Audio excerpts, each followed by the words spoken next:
Muy buenas tardes. Hoy es el Ateneo número 21 del Hospital Veterinario del Jockey Club. Nos acompaña Mustad con Emilio Escurra, que le agradecemos el tiempo y la participación. Va a hablar del manejo del pie en establecimientos de cría y training. Bueno, Emilio, ya saben, tiene un currículum bastante extenso, todos lo conocen. Nació el 28 de octubre de 1965. Estudios primarios y secundarios, Colegio Cardenal Newman, promoción 1983, estudios terciarios, título en Medicina Veterinaria en la Universidad de Buenos Aires, promoción 1991, posgrado, especialización en arrado de caballos, Sister School of Farriery en Mansfield con Danny Ward, Colorado State University con Fort Collins, con Doug Butler, Herland Horse Showing School en Lamar, y Greenville, títulos Certified Journeyman Farrier de la American Farrier Association, diploma de la World School Company of Farriers, tercer puesto en el Three-Man Draft de LAVAC en el año 1997, es campeón argentino de herradores en el año 2000. Su experiencia son 26 años de experiencia trabajando con caballos de alta competencia, salto, polo, carrera, adiestramiento, endurance, paso peruano. 23 años trabajando para ARA Firmamento. Cría Tanoira, 20 años, o sea, en los últimos 20 años fue una de las mejores crías del mundo. 22 años trabajando con polistas de alto handicap, atención a caballos campeones nacionales de salto, endurance y polo, asesor técnico de Mustad Argentina, es la compañía líder mundial en producción de herraduras e insumos para herrado de caballos y herramientas, 22 años haciendo docencia, dictando cursos de capacitación para nuevos herradores, dictado de clínicas de herrado de caballos en Chile, Uruguay y Argentina, maestro, herrador, formador de una gran cantidad de herradores que trabajan en las grandes caballerizas del polo del país. Sus logros deportivos fueron jugador de la primera división del Club Newman de rugby desde 1986 hasta el 2000, integrante del seleccionado argentino de rugby Los Pumas, en la gira al Reino Unido e Irlanda en 1990, poseedor de una capitanía de Escocia. Bueno, Emilio, muchísimas gracias. Esperemos que pueda disfrutar de la charla y bueno, que nos cuente un poco de todo lo que haces. Vamos a ver con la empresa Mustad del hipódromo de San Isidro Jockey Club.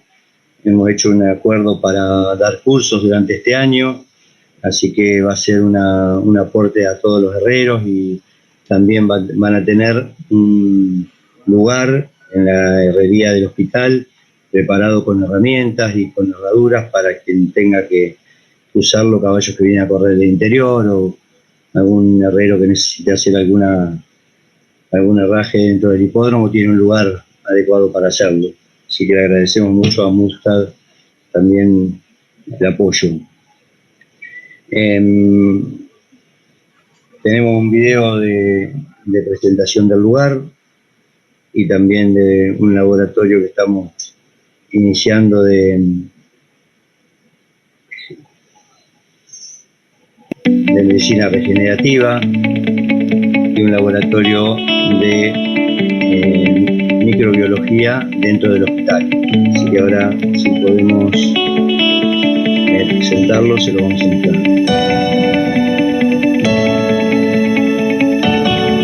Este laboratorio de medicina regenerativa va a empezar a producir en una calidad superior, dirigido por el doctor Jorge Genovese, plasma rico en plaquet, AIRAP, células madres.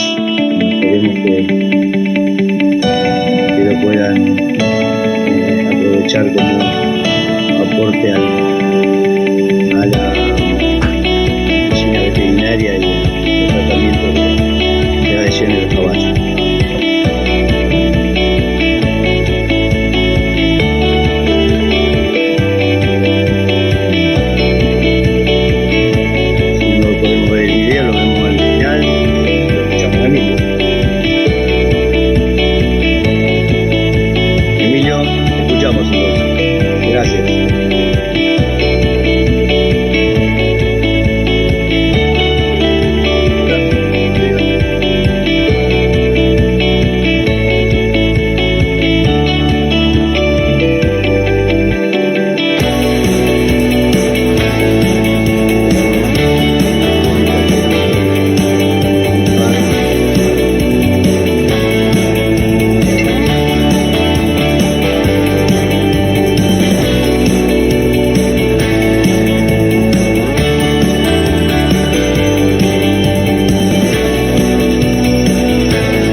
Bueno, ¿qué tal? Buenos días.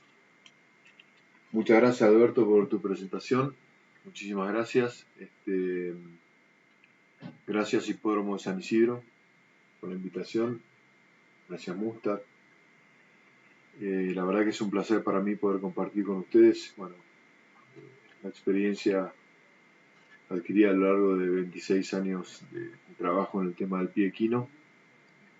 Ojalá pueda ayudar a un montón de gente que tengan intenciones de empezar con la cría de pura sangre o que esté, digamos, alrededor de lo que significa la cría de pura sangre o de esta actividad. Así que muchísimas gracias. Vamos a hablar sobre el manejo del pie del caballo en establecimientos de cría y establecimientos de training.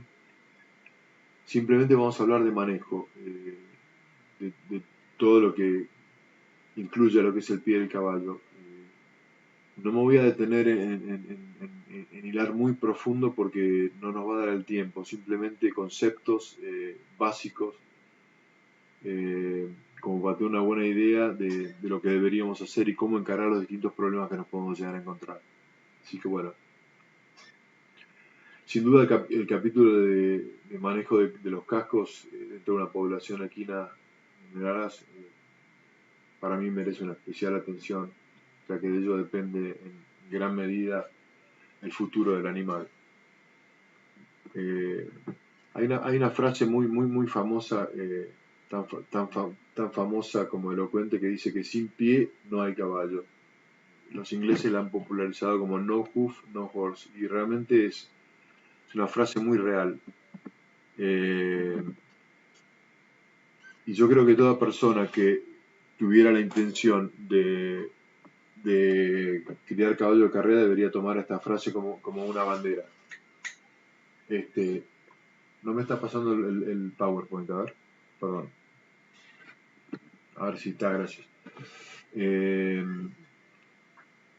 Para empezar un poquito, entiendo que dentro de los oyentes o video escuchas hay gente que está metida en esta actividad, que sabe, o sea, veterinarios, gente que trabaja alrededor del caballo y sabe perfectamente de lo que hablamos, y probablemente haya mucha gente que no entienda nada, no sabe de qué se trata. Entonces, voy a evitar usar mucho término veterinario y voy a hablar un poquito así mal y pronto, ¿no? Para que la gente pueda entender, ¿sí? Entonces,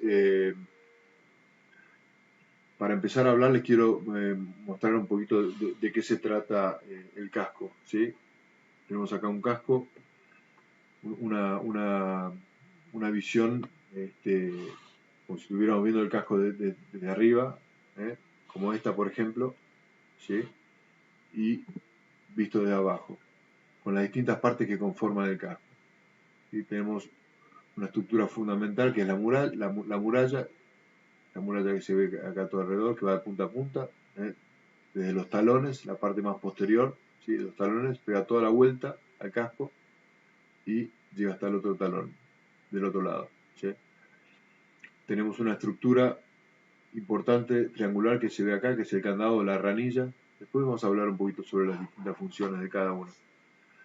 Tenemos las barras, que son estas estructuras que van paralelas a los bordes del candado. ¿Sí?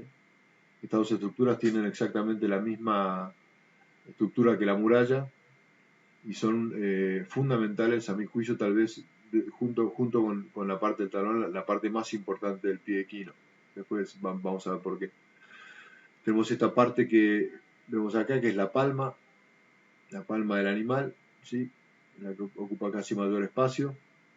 Y dentro del candado tenemos una laguna central y las lagunas laterales.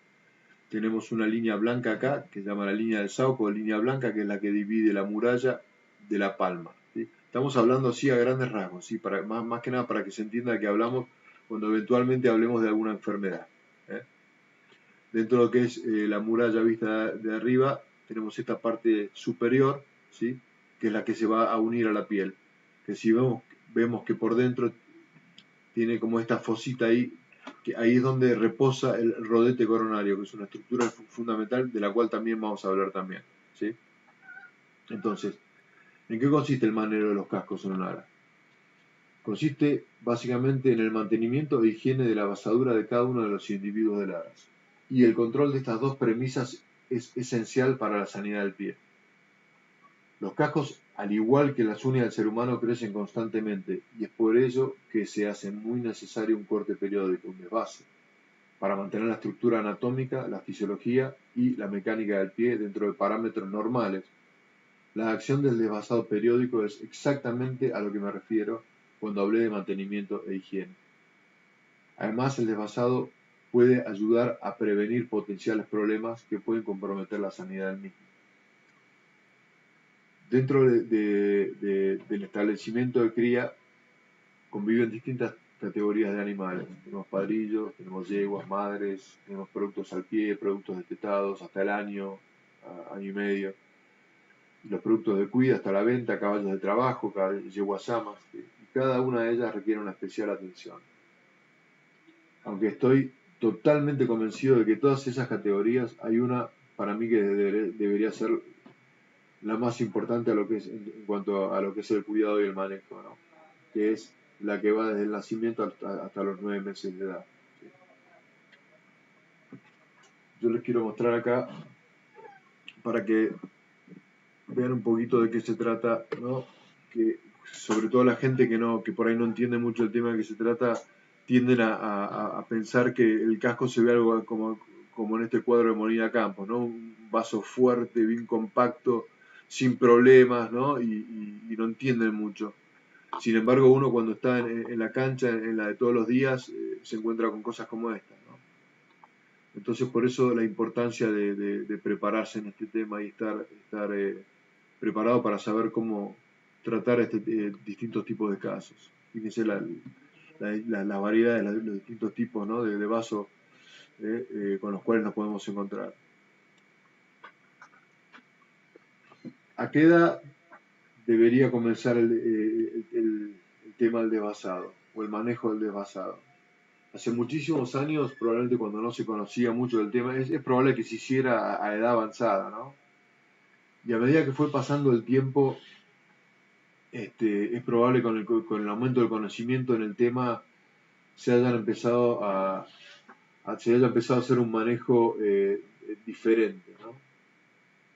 En algún momento, inclusive en algunos establecimientos todavía hoy día, se comienza a los 6 meses cuando los animales son destetados. Pero la verdad es que hoy día ha avanzado muchísimo el conocimiento sobre el animal. Y hoy día 6 meses puede llegar a ser una irreparable pérdida de tiempo y dinero en muchísimos casos. La razón de este último concepto no está basado únicamente en mi experiencia personal, sino en investigaciones y hechos científicos fehacientes que compartiremos más adelante cuando hablemos de las placas o centros de crecimiento, ¿sí? De los huesos en los animales jóvenes. A los 2 meses de edad hay muchos animales, muchos productos cuyos vasos ya han crecido, ya tienen un crecimiento, ¿sí? Es aquí el momento de empezar con esta tarea, estoy segurísimo de eso. Algunos no crecen tanto a los 2 meses, ¿sí? Por lo tanto, tendríamos que confiar en el sentido común del desvasador, que puede llegar a dilatar el tiempo de la primera desvasada en estos casos, ¿sí? Pero el comienzo del desvase generalmente, o sea, el desvase general de toda la camada, creo yo que no debería ir más allá de los 3 meses de edad. Es importante en el primer mes de vida del animal, el casco es muy tierno, ¿sí? Y crece muy poco, por lo tanto es muy poco lo que se puede hacer. Les voy a mostrar acá un pequeño gráfico. Como vemos acá, fíjense, este es un animal joven, probablemente de pocos días de nacido. Fíjense lo que es el casquito, ¿eh? Es un casco al cual no se puede hacer nada, no se le puede casi ni tocar. Entonces, dejémoslo, dejémoslo para más adelante. Arranquemos cuando tenga algo para sacar, como en estos casos de acá, por ejemplo, ¿sí? Los dos casos.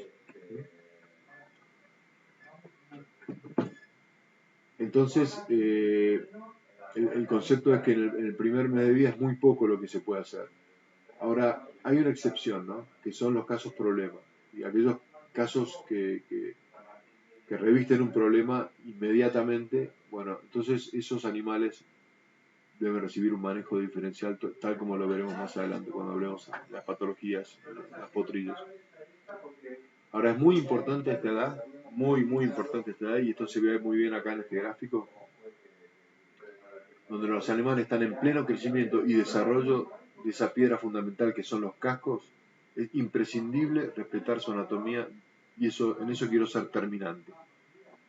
Siendo la escofina, como en este caso se ve, la única herramienta permitida en esta etapa. La ranilla o el candado, esta estructura triangular de la que hablábamos, no debería tocarse en absoluto, ya que su presencia íntegra es clave en la normal fisiología del casco. ¿Sí? Alberto, perdón, estoy escuchando voces, no sé si interrumpen la charla o no, fuerte. Por ahí no se escucha bien. Están hablando acá atrás, por eso. Perdón.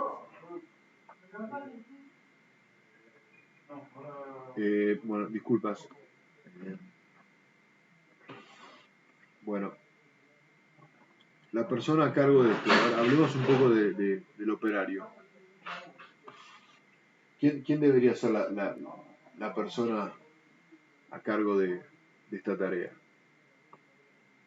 Yo creo que cualquier persona idónea en el oficio, junto a algún veterinario del Aras, quien también debe tener el conocimiento en podología como para poder guiar a un operario inexperto. Eso es clave. El veterinario debe estar preparado en el tema. Dentro de las personas idóneas podemos incluir a aquellas que han aprendido el oficio a la par de algún viejo herrador. Y también están los herradores profesionales, cuya preparación en general es superior a la de un operario de oficio. El herrador y el veterinario deben estar en la misma sintonía a la hora de trabajar para una mayor eficiencia en el resultado. Muy importante aclarar que el herrador o persona a cargo de esta tarea debe ser una persona físicamente apta. Lo que estoy queriendo decir, y sin el más absoluto ánimo de discriminar, lo que quiero decir acá es que debe ser una persona preparada para mantenerse en posiciones incómodas por varios minutos en ocasiones. Es muy difícil que una persona con dolores de espalda, cintura o rodillas serios puedan hacer su trabajo correctamente, incidiendo por supuesto en el resultado satisfactorio. ¿Sí? Eso es un tema que creo yo es muy importante. ¿Sí?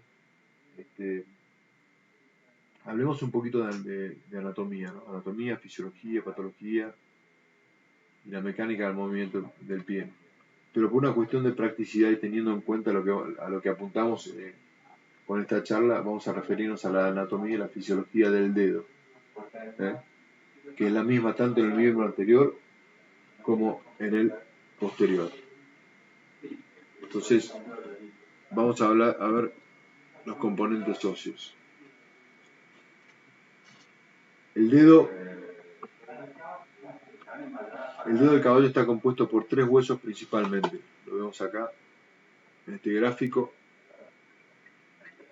Tenemos la tercera falange, se me fue el mouse, la segunda falange y la primera falange. No se ve acá, bueno, acá se ve mejor. Primera falange, segunda falange y la tercera falange que está ahí atrás de todo ese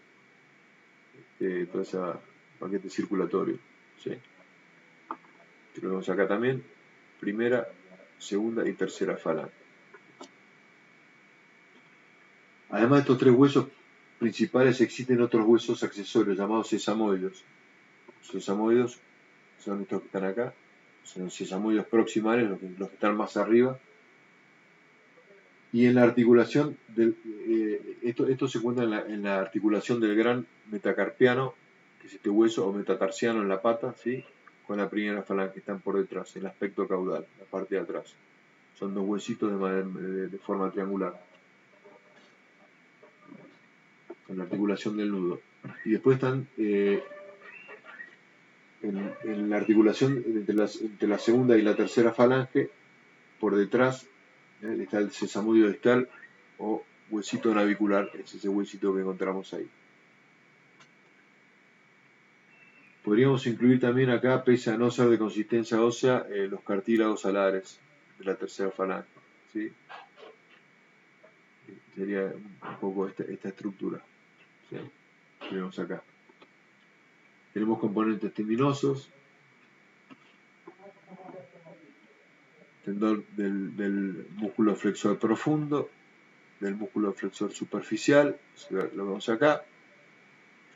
Y también tenemos el ligamento suspensorio de los sesamoides. Tenemos el tendón del extensor común, músculo extensor común, va por delante, ¿sí? Tenemos componentes ligamentosos, que son ligamentos de los cartílagos alares, de la tercera falange, ligamentos colaterales, ligamentos sesamoidianos, ligamentos anulares.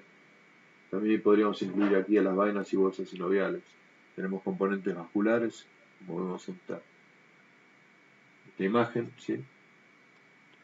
Y tenemos componentes nerviosos. Las arterias y venas digitales, que a la altura del casco van a formar tres plexos muy importantes, que son el plexo coronario, el que va aquí por delante, importantísimo para lo que es el crecimiento de la producción del casco. Tenemos la arteria circunfleja de la tercera falange, que va por aquí abajo, también importantísima, y muy a tener en cuenta en el proceso de herrado. Y también tenemos el arco terminal, ¿sí? El arco terminal, que es por donde entran las arterias digitales a la tercera falange y se ramifican, originando también los otros plexos. Tenemos también el paquete, los nervios digitales, lateral y medial, ¿sí? Vamos a ver acá, a un lado y otro a un lado ellos van pegaditos sería el paquete vascular nervioso, van pegados a arteria y vena, de lateral y de media hacia adentro y de afuera, y con ramas que son dorsales, ramas anteriores y ramas posteriores. Así, muy a grandes rasgos. Hablemos un poquito de qué se trata, ¿no? Las distintas partes del casco, para que veamos. Dentro del casco nosotros tenemos la muralla, ¿sí? Que es la estructura más importante que vamos a ver, que la vemos muy así a simple vista. Tenemos el perioplo, que es una membrana que une la parte más de arriba o dorsal del casco con la piel, ¿sí? Es una membrana que provee de protección al rodete coronario. El rodete coronario, vemos acá muy bien, es esto. Cuando vimos la primera imagen del casco, esa fosita donde apoyaba esta estructura que es el rodete coronario. Esta es la parte sensitiva del corion del rodete coronario, donde vemos todas las papilas que producen los túbulos que conforman la muralla, ¿sí? Bueno, el perioplo le brinda protección a esa estructura, que es importantísima. Tenemos la muralla, cuya función es la protección de todas las estructuras por dentro de ella, además de ser la más importante de las estructuras que soportan el peso del animal, y en especial la parte de la muralla que conforma los talones, ¿sí? Como lo habíamos visto hoy. La parte de la muralla que conforma los talones, lo vemos acá en este gráfico. Bien, esta parte de la muralla que conforma los talones. Las barras, lo habíamos visto muy bien recién también. Nuevamente, esta estructura, las barras se forman en el ángulo de inflexión de los talones. Este es el ángulo de inflexión. Y se dirigen hacia dorsal, hacia adelante, en el aspecto palmar o plantar, la parte de abajo. Plantar pues sería en la pata, acompañando paralelamente a los lados de la ranilla, como lo vemos acá, a los lados.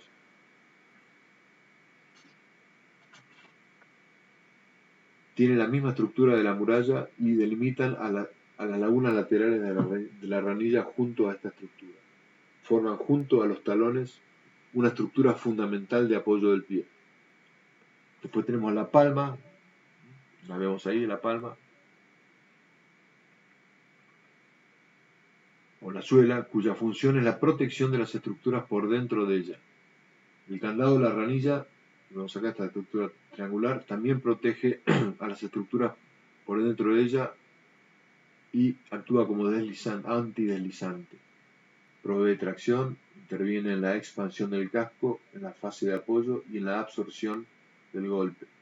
Los bulbos, esta parte de acá, la parte posterior del casco, es bien elástica, están situados en la parte caudal, la parte de atrás del casco, y brindan protección a las estructuras por dentro de ellas y amortiguación del golpe. Cada una de estas estructuras, como vimos en esta foto,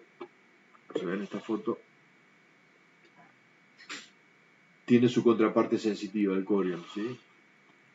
Rodete coronario, las armillas, eso estaría relacionado directamente con la muralla. Bueno, en la suela el candado es exactamente lo mismo. Ninguna de estas estructuras debe ser violentada a la hora del desvase, eso es fundamental, ¿sí? Pasarnos de rosca en la desvasada puede ser un problema, ¿sí? o un potencial problema si las cosas no salen como uno espera. Entonces es fundamental e importantísimo tener el sentido común para saber cuándo parar. Deben ser respetadas en su integridad para un buen funcionamiento del pie. Entender a fondo la mecánica del movimiento del pie es sin duda para mí fundamental, ya que cuando está bien aplicada por el herrador se está trabajando directamente sobre la prevención de potenciales problemas. Y es aquí donde juega su papel más importante lo que es el balance, ¿sí? El balance es la clave, en todo sentido, en lo que es el desvase. Hay algunos conceptos que sin lugar a dudas pertenecen al ABC de este oficio, y el balance probablemente sea el más importante de ellos. Y el balance se analiza desde 3 puntos de vista.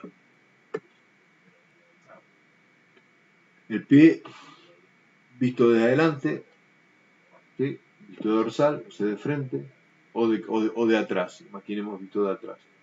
En este caso se debe considerar el casco como una cajita simétrica, fíjense lo que es esto, ¿no? Es como una cajita simétrica, en donde las distancias de la muralla medial o lateral de la muralla, desde el rodete coronario hasta el borde periplantar, son iguales, ¿sí? O sea, estas distancias del rodete coronario hasta el borde deben ser iguales, lo mismo acá. El pie visto de costado, o de lateral o medial, ¿sí? Como en este caso. En este caso, el eje de la muralla dorsal, o sea, el eje, vemos acá, la muralla, debe ser una continuación en línea recta con el eje de la cuartilla. Esto se le llama eje de podofalangiano, ¿sí? Tenemos el eje de la cuartilla y el eje de la muralla, que es exactamente igual, es en línea recta. Cuando esos dos ejes están sincronizados y son rectos, estamos en presencia de un balance desde ese punto de vista. Lo mismo desde este punto de vista cuando las dos distancias son iguales, ¿sí? Y después tenemos una tercera visión de balance, que es cuando vemos el casco, o miramos el balance desde el punto de vista del aspecto palmar, ¿sí? Acá tenemos un animal que no está desvasado y acá uno que está desvasado. En este caso tomamos como centro de simetría a un punto que se encuentra, un puntito, se lo voy a tratar de marcar con un punto acá, ¿sí?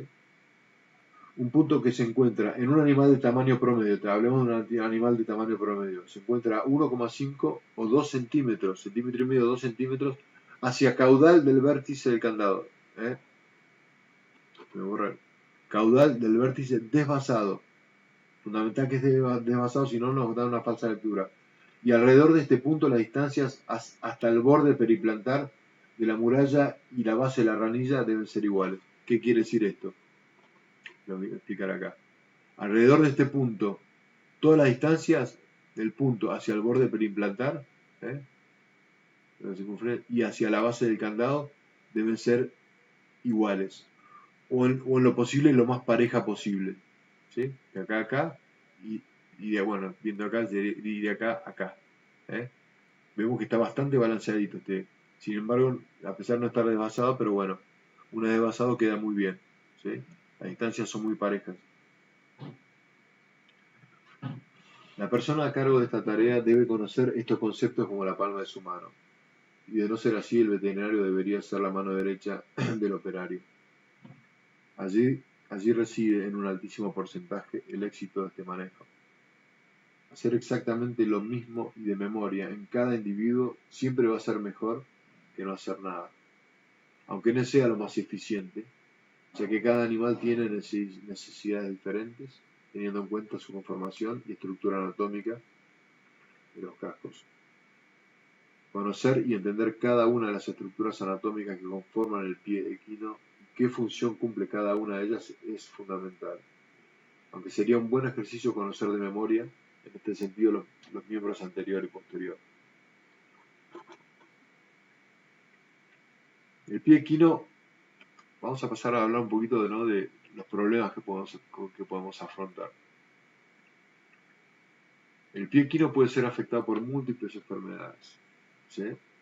Que el desvasador debería tener bien presentes para poder darles una solución en el mejor de los casos. Y las más comunes a encontrar en un aras, quiero hacer un pequeño alto en esta imagen.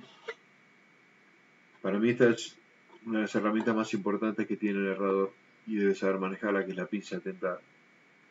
Este es un aliado, en mi caso personal, importantísimo. Saber usar esta pinza nos hace la tarea muchísimo más fácil para poder detectar focos de dolor, puntos de dolor, ¿no? Y la manera de usarla tiene su forma, ¿no? Jamás hay que forzarla mucho, ¿no? Es muy suave, ¿no? Hay muchos dolores que pasan inadvertidos, pero que sí pueden ser evidenciados, ¿no? Con esta herramienta, con pequeña presión nomás. Y esto nos va a ayudar muchísimo a obtener diagnósticos un poquito más acertados a la hora de encarar un herraje, ¿no? Un herraje patológico, terapéutico. La herradura es una herramienta muy importante.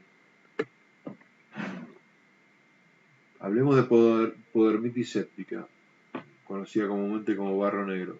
Fijémonos acá, en esta imagen, lo que tenemos acá, distintos tipos y distintas evoluciones. ¿Sí? Es una infección bacteriana localizada en la dermis, o sea, en el tejido vivo del pie, también conocida como barro negro, y lo más importante en esta enfermedad es localizar el foco infeccioso y crear una vía de drenaje para exteriorizar el pus en caso de que fuera purulenta. Eso por un lado, y para poder practicar lavajes tópicos en la zona también, ¿no? Drenar para poder lavar. No hay ninguna herradura que pueda producir un alivio instantáneo en esta fase aguda, en la fase aguda de la enfermedad. Sobre todo si la infección es difusa, ¿no? que abarca gran parte del casco. Por el contrario, empeoraría la situación para una herradura. La única excepción estaría dada cuando el absceso se localiza en diferentes zonas, por ejemplo los talones, ¿sí? Eso lo vamos a hablar después al hablar sobre escarza de talón. En este caso, generar un falseo de apoyo en la zona suele aliviar mucho el dolor y por ende ayudar en el proceso de curación. Pero para que sea efectivo, primero hay que localizar y drenar el absceso. Eso es clave. En este caso, una herradura de barra o barra corazón serían indicadas. ¿Sí? Las plantillas pueden ser muy útiles también en la creación de un falseo de apoyo. Podemos verlo. ¿Sí? Esta es la herradura de barra a la que me refiero. Esta que está acá de aluminio, dice Gavino. Esta es la herradura corazón. ¿Sí? Todas estas herraduras a las cuales se les puede aplicar una plantilla, ¿sí? Para aumentar el espacio o la cámara de aire, digamos, para dejar colgando la zona comprometida, la zona dolorida, en el caso de un talón, por ejemplo. Vamos a ver cómo, para que lo puedan ver un poquito más acá, por ejemplo, ¿sí? Tenemos en este caso una herradura corazón, ¿sí? Con una plantilla que acompaña toda la circunferencia del casco y queda colgada la parte donde se encuentra el absceso, ¿sí? Entonces esta parte no apoya Y como la apoya, el animal no siente dolor. Y muchas veces esta herradura es suficiente para arrancar con la recuperación del animal.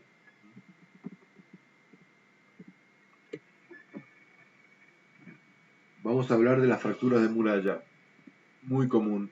Acá tenemos una cantidad de fracturas, ¿sí?, de todo tipo. Superficiales, que se pueden transformar en profundas, longitudinales, completas.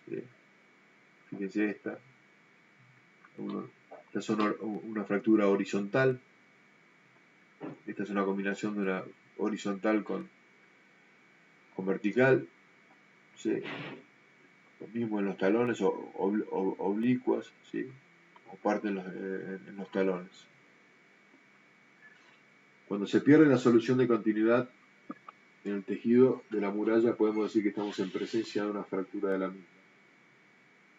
Pueden ser superficiales o profundas, completas o incompletas, ascendentes, descendentes, verticales, horizontales u oblicuos. Pueden localizarse en cualquier lugar de la muralla. Las causas más comunes son la negligencia en el mantenimiento, mala praxis, traumáticas. Lo más importante es detectar la causa para poder combatirla manejando la mecánica del pie. De acuerdo a su localización y al tipo de fractura, pueden ser útiles las cerraduras corazón o de barra combinadas, cerraduras con pinza trunca. Pinza trunca, a ver si les puedo mostrar. Bueno, esta no es trunca, pero es una pinza un poquito más mocha, ¿no?, que genera un falseo en caso de tener una fractura en la pinza, por ejemplo, del casco, ¿no?, o un falseo de apoyo. A eso se refiere cuando habla de herraduras de pinza trunca. Las pestañas, el uso de pestañas, ¿sí? Pestañas es esto que están acá, las orejuelas o pestañas, para darle contención. También hay materiales de fijación como acrílicos. Vamos a ver. Vamos a ver. Acá. Materiales de fijación. Acrílicos. Acá. En este caso, materiales de fijación. En este caso, por ejemplo, se hizo no era necesario de repente gran cosa y se le cruzó un par de clavos para dar un poquito de estabilidad, y a esto se le asocia una herradura corazón, ¿sí?, corazón como la que vimos recién, con una pinza trunca. Si se fijan acá, como se genera un falseo de apoyo, entonces no hay presión al romper, y la estabilidad que le brindan estos clavos apretados ahí otorgarían el comienzo de la curación del animal. Generalmente demoran aproximadamente un par de meses en recién arrancar. Les cuesta un poquito, pero con este tipo de tratamiento no debería haber ningún problema. Y si se hace muy rebelde, se pueden, ya recurrir a este tipo de cosas que son acrílicos, ¿sí? Pueden ser parches de acrílico, es algo como esto. Se usan estas chapas también, algunas revestidas recubiertas con acrílico. Se pueden usar este método de fijación, por ejemplo. Ahora, todo esto siempre está bueno acompañarlo con un herraje terapéutico, tratando de generar un falseo de apoyo en el lugar donde está la fractura. Generalmente salen adelante. Hay algunas que son muy rebeldes y tardan tiempo, pero si se maneja bien la mecánica, salen adelante. Vamos a hablar un poquito de enfermedad de la niña blanca. Esta es una enfermedad bastante típica y que se ve bastante en los establecimientos de cría, comúnmente conocida como tapa hueca, ¿sí? Nosotros vemos al animal como, en este caso, por ejemplo, en la pantalla, si vemos, en este caso, si nosotros vemos la muralla, lo vemos como normal, parece un animal normal, pero si levantamos la palma, vemos esta situación, ¿sí? Toda una cámara, ¿no?, una cámara de aire ahí metida, que si nosotros empezamos a hurgar, nos vamos a encontrar con esta situación, donde todo todo esto estaba la muralla estaba totalmente suelta, ¿sí? O como esta, fíjense la extensión de esta infección. Es una infección combinada entre bacterias y hongos que ataca la línea blanca o la línea del sapo y el estrato interno, la parte interna de la muralla.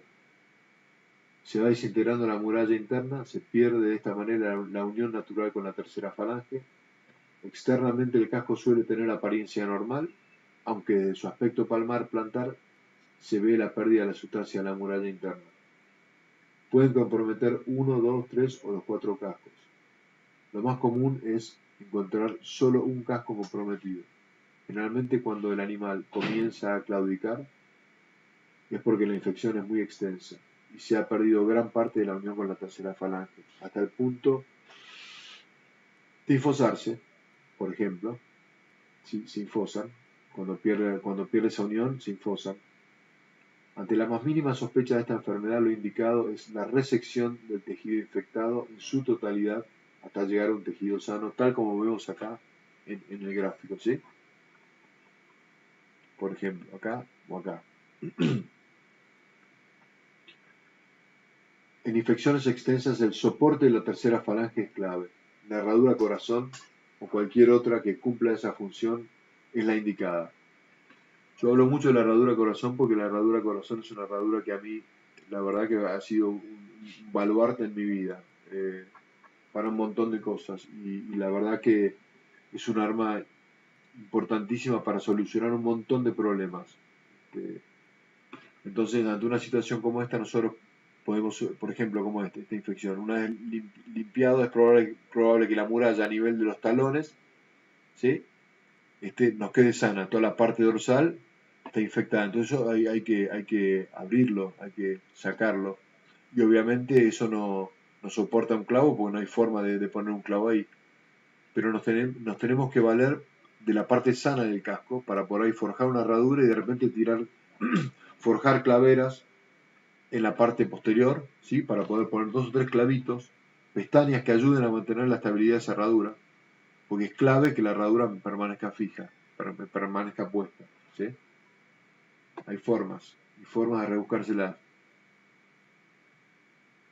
Vamos a hablar un poquito de abulsión, ¿sí? Que puede ser total o parcial del casco. La abulsión total del casco puede ser de origen traumático o la consecuencia en ocasiones de una infosura hiperaguda, con el desprendimiento total del estuche córneo. En cualquiera de estos casos, el pronóstico es malo, ya que es muy difícil de aislar el corión, el tejido sensitivo del pie, sin que ocurran cambios irreversibles en el mismo, con el consiguiente crecimiento de un casco anormal. El tratamiento está basado en la higiene de la zona afectada, tratando de evitar, en la medida de lo posible, las altas presiones que alteren la integridad del corión, del tejido sensitivo. En el caso de la abulsión parcial del casco, el pronóstico irá de bueno a malo dependiendo de la extensión de la lesión.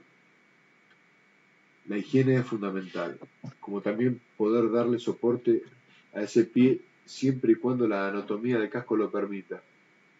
Las herraduras indicadas en estos casos son las herraduras corazón, herraduras de barra, herradura napoleónica. Napoleónicas son herraduras dadas vuelta, ¿no? Se ponen al revés, se le pueden forjar claveras adelante para poder utilizarlas, ¿sí?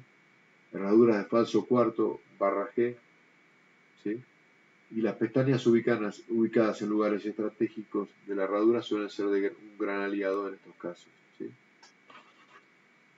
Tenemos acá, en este caso, una herradura de falso cuarto, ¿sí? La herradura cubre casi toda la superficie, menos la superficie dañada donde el animal perdió el casco. Este ya es un caso ya en tratamiento, se había perdido toda esta parte, bueno, ya viene creciendo bien, ¿sí? Este es un caso de una abulsión total. Esta yegua no hubo nada que hacer, y bueno, terminó muriendo, la tuvieron que sacrificar, no había forma.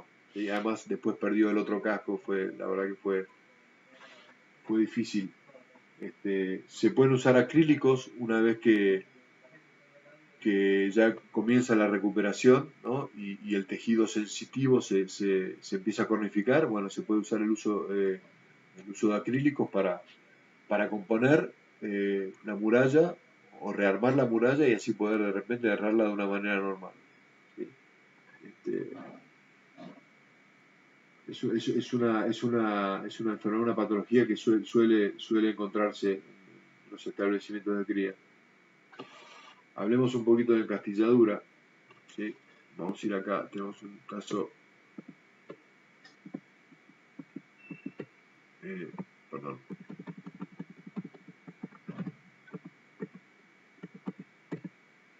Fíjense lo que es este casco, ¿no? La forma que tiene este casco. Antes de seguir, yo quiero aclarar que todo esto que de lo cual estoy hablando es un capítulo que yo escribí para un libro a pedido de un amigo, un libro que va a ser publicado pronto, y está básicamente basado en mi experiencia personal del día a día, nada más. Acá no hay ningún tipo de citas de otros trabajos ni nada, es simplemente basado en mi experiencia personal. ¿Sí? En encastilladura, esta patología puede ser de origen congénito o adquirida. Hay líneas genéticas que expresan esta característica e incluso algunas razas equinas sin que ello signifique un potencial problema. En este caso, me refiero a animales que no presentan retracción tendinosa alguna. Digamos, en aquellas que tienen naturalmente vasos más encastillados. La complicación surge cuando el animal nace con uno o dos cascos encastillados, producto de una retracción tendinosa. Las adquiridas suelen ser el resultado de una retracción tendinosa espontánea de un animal en crecimiento o de una claudicación severa en alguno de los miembros, donde la falta de apoyo prolongado modifica la anatomía y la fisiología normal del pie. Entonces, el miembro que está siendo sujeto a algún problema, a alguna lesión, deja de apoyar. Y como deja de apoyar, se modifica totalmente su anatomía, se encastilla, se cierra. ¿Sí? Es natural, por falta de apoyo. El otro miembro sano que tiende a soportar la mayor parte del peso o todo el peso, tiende a abrirse y a destalonarse. Eso es muy común. En el tratamiento, en el caso de los animales en crecimiento, vamos a hablar ahora después cuando hablemos de las deformaciones flexurales en los potrillos. En el caso de las claudicaciones severas, lo primero será atacar la causa de dicha claudicación, tratar de componer la situación. Y una vez normalizado, hay que empezar a trabajar sobre el casco de manera gradual, inspirado con el sentido común, obviamente, ¿no? La famosa herradura con contrabisel para abrir los talones no tiene ningún efecto. Absolutamente ningún efecto. Hay otras formas, ¿eh? Y son procesos largos para poder desencastillar un casco, y algunos es imposible. Jamás se logrará un efecto. Pero pueden ser animales que pueden tener una vida perfectamente normal y adaptarse, ¿no? Sin ningún problema. Las herraduras indicadas para esta patología pueden ser una herradura florentina. Voy a mostrar sobre acá.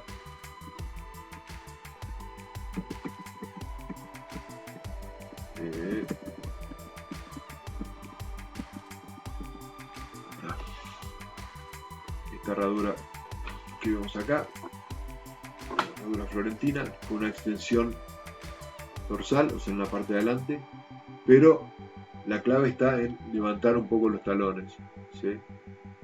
Porque si yo le pongo una herradura plana, en ese caso que vimos, de una retracción tendinosa, le pongo una herradura plana y encima le pongo esta extensión dorsal, y voy a estar aumentando la palanca al romper el paso de una manera importante.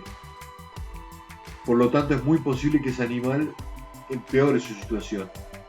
En cambio, si yo levanto los talones, en este caso, levanto un poquito los talones, la parte de talones, lo levanto, relajo un poquito los tendones.